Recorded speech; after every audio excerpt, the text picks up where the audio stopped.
ఉప ఎన్నికలు జరుగుతున్నది కదా బెంగాల్లో 21వ తారీఖు జరిగేటటువంటి ఆ ఎన్నికలకి సంబంధించినటువంటి నియోజకవర్గంలో ఎలాంటి పరిస్థితి అక్కడ జహంగీర్ ఖాన్ అనేవాడు మొన్న చెప్పాడు కదా నేను పుష్ప అని అంటే పుష్ప అంటే దొంగనన్నే చెప్తున్నాడు వెధవనన్నే చెప్తున్నాడు అనమాట.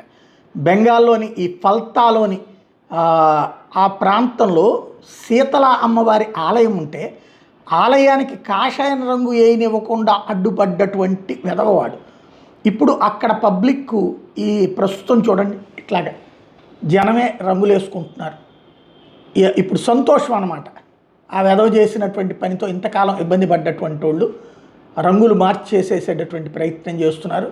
నీట్గా ఇదిగో కాషాయం రంగు వేసుకున్నారనమాట. ఇది ఒక ఎత్తు అయితే ఇప్పుడు అక్కడే ఎన్నికల ప్రచారం చేస్తున్నటువంటి కమ్యూనిస్టులు వాస్తవంగా ప్రచారపు ఘట్టం ముగిసిపోయింది.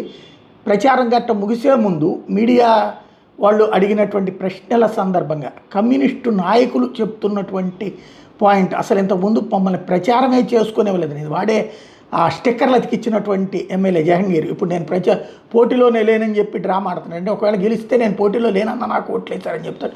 ఎందుకంటే ముస్లింలు ఎక్కువగా ఉండే నియోజకవర్గం అనమాట అది. అక్కడ కమ్యూనిస్టులు ఏం చెప్తున్నారు చూడండి. সেটা আবার আমাদের বর্ডারের বাইরে লাগোয়া বলে একটা করতে পেরেছি। এই এলাকায় মানে বিরোধী রাজনীতি এতদিন করা যেত। మ్యూజిక్ ఎక్కువగా ఉంది. ఇదివరకు అక్కడ కనీసం మమ్మల్ని ప్రచారం కూడా చేసుకోనివ్వలేదు అన్నటువంటి విషయాన్ని ప్రత్యేకించి చెప్తున్నారనమాట.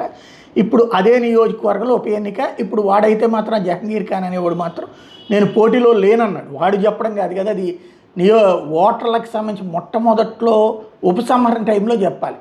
ఇప్పుడు అక్కడ గెలిస్తే బీజేపీకి యాడ్ అవుతుంది, ఓడితే కనుక బీజేపీ ఓడితే కనుక అప్పుడు అదిగో చూసారా ఇక బీజేపీ పని అయిపోయిందని రేపు మమతా బెనర్జీ సీన్ క్రియేట్ చేస్తుంది.